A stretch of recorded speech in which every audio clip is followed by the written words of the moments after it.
Assalamualaikum teman-teman. Perkenalkan, kami dari kelompok 9 yang beranggotakan saya sendiri Nur Hasanah dan teman saya Sonia Juliana. Baiklah, pada kesempatan kali ini kami akan menjelaskan materi mengenai perencanaan dan analisis sistem.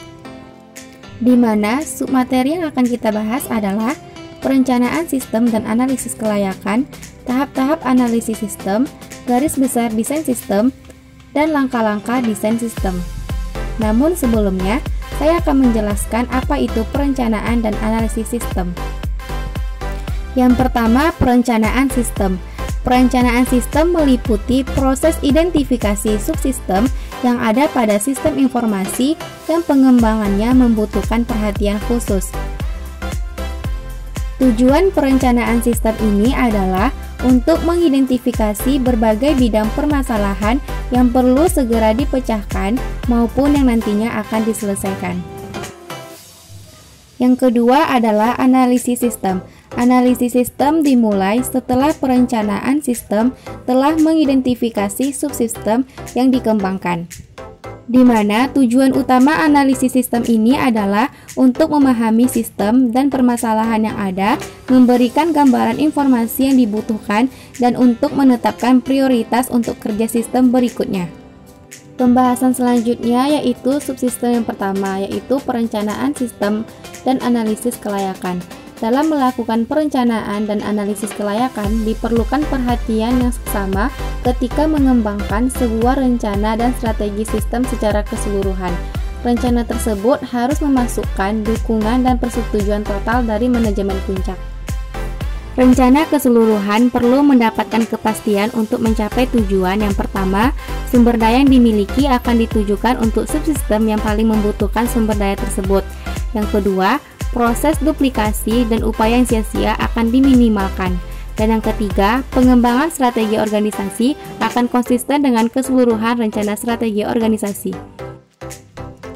Perencanaan sistem dan analisis kelayakan meliputi beberapa tahap, yaitu yang pertama, mendiskusikan dan merencanakannya bersama-sama dengan manajemen puncak. Yang kedua, menetapkan sebuah dewan penasehat bagi perencanaan sistem. Yang ketiga, menetapkan keseluruhan tujuan dan kendala yang dihadapi. Yang keempat, mengembangkan sebuah rencana sistem informasi yang strategis. Yang kelima, mengidentifikasi dan menetapkan prioritas bagi wilayah-wilayah tertentu dalam organisasi untuk menjadi fokus pengembangan sistem. Yang keenam, membuat sebuah proposal sistem yang akan berperan sebagai landasan analisis dan desain awal bagi subsistem tertentu yang akan dikembangkan. Yang ketujuh, membentuk sebuah tim yang terdiri dari berbagai individu yang akan bekerja sama dalam proses analisis dan desain awal. Hal utama dalam seluruh upaya pengembangan sistem adalah mendapatkan dukungan dari manajemen puncak.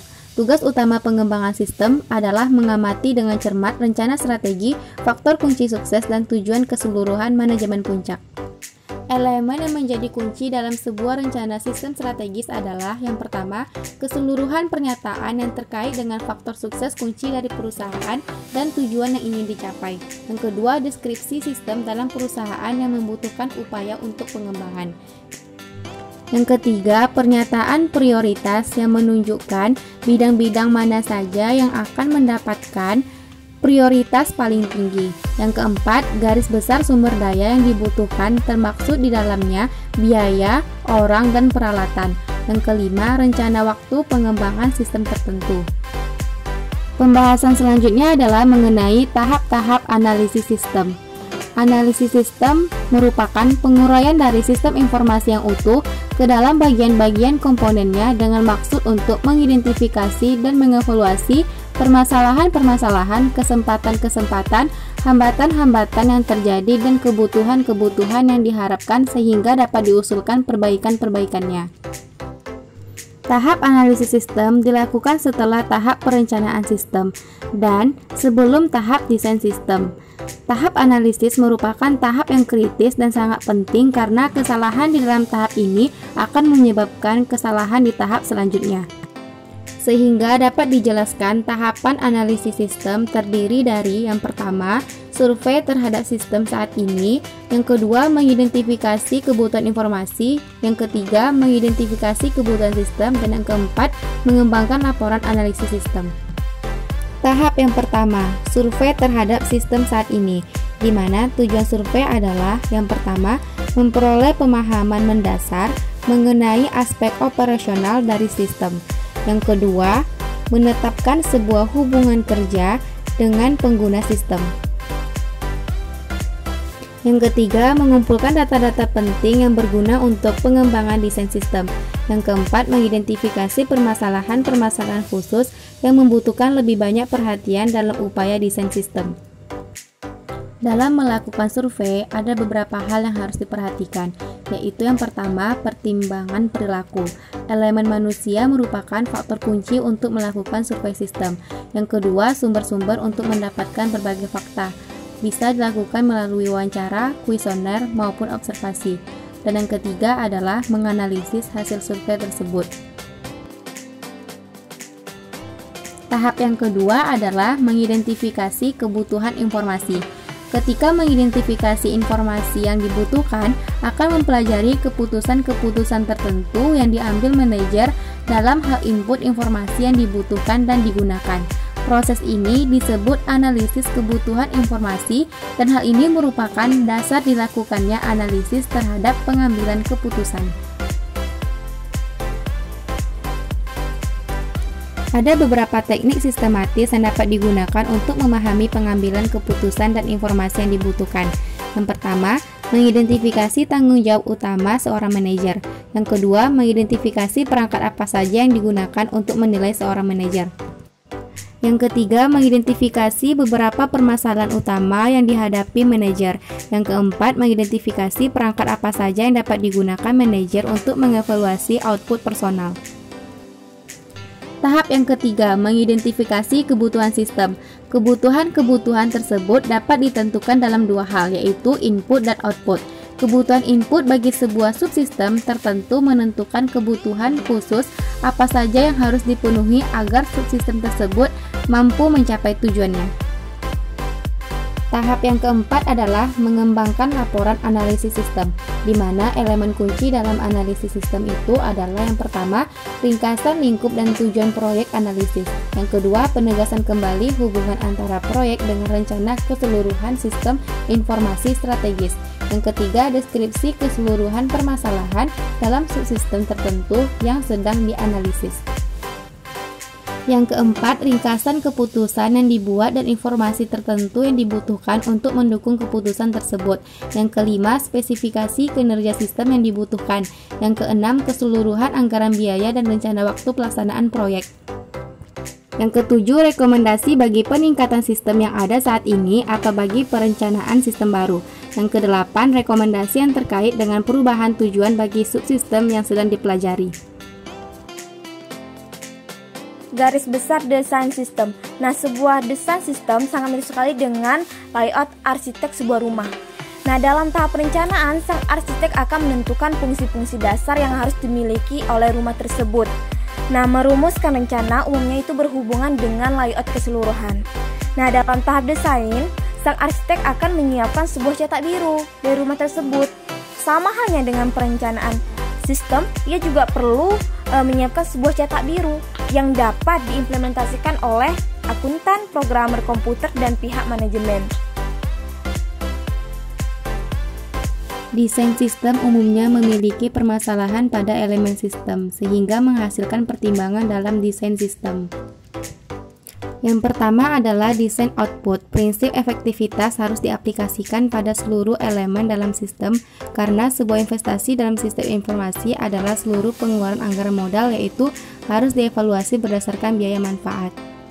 Yang kedua adalah desain database. Beberapa prinsip penting berlaku ketika mendesain database. Salah satunya adalah database perusahaan harus terintegrasi. Yang ketiga adalah pemrosesan data. Salah satu pertimbangan penting dalam pemrosesan data adalah terkait dengan keseragaman dan integrasi. Hal ini menjadi penting ketika seluruh sistem pemrosesan data sebuah perusahaan berkembang sesuai dengan rencana yang telah disusun. Yang keempat adalah input data. Pertimbangan sulit lainnya yang sering muncul ketika mendesain sistem input data adalah akurasi. Penggunaan sumber-sumber dokumen yang tersusun dengan baik akan mendorong karyawan untuk merekam data akurat dengan sesedikit mungkin kesalahan. Yang kelima adalah pengendalian dan ukuran keamanan. Pengendalian yang bersifat komprehensif dan memadai harus dibangun setiap tahap proses desain sistem. Ini merupakan suatu wilayah yang di dalamnya akuntan memainkan peranan penting ketika bekerja dengan sebuah tim desain. Mendesain sebuah sistem merupakan suatu aktivitas yang kreatif. Hal tersebut tidaklah sama dengan anggapan bahwa dua tim desain akan menghasilkan solusi yang sama untuk suatu permasalahan. Oleh karena itu, desain sistem dapat dipandang sebagai suatu yang punya nilai seni walaupun banyak teknik yang telah dikembangkan. Yang pertama, desain formulir. Proses mendesain formulir disebut dengan desain formulir. Bagian ini harus mendapatkan perhatian penuh oleh tim desain sistem karena merupakan perantara antara pengguna dan sistem itu sendiri. Oleh karena itu, desain formulir harus berfokus pada proses produksi dokumen yang menyediakan perantara yang efektif antara manajer dan sistem informasi. Yang kedua, desain database. Sejumlah teknik yang berguna dapat dimanfaatkan untuk mendesain database, yaitu diagram struktur data, layout record, lembar analisis file, dan matriks yang terkait dengan file. Yang keempat adalah paket desain sistem. Sejumlah metodologi prapaket desain tersedia untuk membantu siklus pengembangan sistem. Tujuannya adalah untuk membantu perancang sistem melakukan pendekatan secara sistematis terhadap suatu permasalahan. Paket-paket ini membantu perancang untuk menyusun struktur permasalahan desain dan menghasilkannya dalam waktu singkat. Yang terakhir adalah memilih perangkat lunak. Membeli perangkat lunak mempunyai beberapa keunggulan. Yang pertama, paket perangkat lunak tersebut lebih murah. Yang kedua, paket-paket perangkat lunak telah siap digunakan. Dan yang ketiga, perusahaan dapat mencoba produk tersebut sebelum menginvestasikan sejumlah uang. Langkah-langkah desain sistem. Nah, desain sistem ini dapat didefinisikan sebagai perumusan cetak biru. Adapun langkah-langkah dalam sistem ini, yang pertama mengevaluasi berbagai alternatif desain, yang kedua enumerasi alternatif desain, dan yang ketiga menggambarkan berbagai alternatif, keempat mengevaluasi alternatif, dan kelima menyiapkan spesifikasi desain, dan keenam mempersiapkan dan menyerahkan spesifikasi desain sistem. Dan yang ketujuh adalah cetak biru proses bisnis. Pertama, kita akan membahas mengevaluasi berbagai alternatif desain. Nah, dalam setiap kasus yang ditemui proyek desain sistem berkembang dan munculnya sebuah kebutuhan tertentu seperti yang telah ditentukan oleh tahap perencanaan dan analisis sistem dalam siklus pengembangan. Nah, desain sistem harus menyediakan solusi untuk sebuah masalah khusus. Yang kedua, enumerasi alternatif desain. Nah, ada dua pendekatan yang dapat digunakan untuk mendesain sebuah sistem baru yang lengkap. Nah, pendekatan yang pertama adalah mendesain sistem secara lengkap mulai dari awal. Nah, yang kedua adalah memaksa ahli desain untuk memilih dan merekomendasikan sistem yang belum dibuat. Yang ketiga adalah menggambar berbagai alternatif. Nah, setelah daftar utama dibuat, tiap alternatif dapat didokumentasikan dan digambarkan. Nah, sebagai contohnya, sebuah jaringan komputer untuk pengumpulan data dan distribusikan laporan dapat dilakukan antara sentralisasi atau desentralisasi. Langkah yang keempat adalah mengevaluasi alternatif. Nah, tiap alternatif telah dikumpulkan dan didokumentasikan. Langkah berikutnya adalah membandingkan tiap alternatif. Nah, kriteria penting untuk memilih sebuah alternatif untuk diimplementasikan adalah membandingkan biaya dan manfaatnya. Nah, selain itu, alternatif juga terpilih seharusnya memuaskan semua sasaran sistem. Yang kelima adalah menyiapkan spesifikasi desain. Nah, peraturan penting yang menggambarkan spesifikasi desain itu adalah ahli desain harus bekerja secara terbalik, yaitu dari output ke input. Nah, perancang sistem harus bekerja dengan tujuan sistem. Nah, harus mendesain seluruh laporan manajemen dengan dokumen output operasional sebagai langkah pertama dalam proses. Sekaligus seluruh output telah dispesifikasikan, input data dan langkah-langkah pemrosesannya ditentukan secara otomatis. Yang keenam adalah mempersiapkan dan menyerahkan spesifikasi desain sistem. Nah, spesifikasi desain yang telah selesai harus dibuat dalam bentuk sebuah proposal jika proyek berskala besar. Nah, proposalnya harus dikaji terlebih dahulu oleh manajemen puncak sebelum disetujui. Nah, namun proposal-proposal berskala kecil dan tidak mahal dapat disetujui oleh manajer divisi atau departemen. Nah, rincian proposal desain harus memasukkan semua yang dibutuhkan untuk mengimplementasikan desain proyek.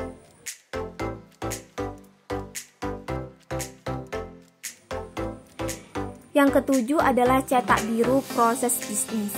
Nah, saat ini sangat populer untuk menggunakan seperangkat paket cetak biru untuk seluruh proses bisnis perusahaan. Nah, tim desain kemudian tinggal fokus pada penyesuaian perangkat awal cetak biru dengan kebutuhan yang sendiri, yakni dengan fokus pada proses-proses yang penting dan unik bagi tujuan dan strategi perusahaan. Baiklah, sekianlah penjelasan kami dari kelompok 9 mengenai perencanaan dan analisis sistem. Terima kasih kepada teman-teman yang telah menonton video ini. Kami dari kelompok 9 minta maaf apabila ada kesalahan dan kekurangan. Kami akhiri dengan wabillahi taufiq wal hidayah. Assalamualaikum warahmatullahi wabarakatuh.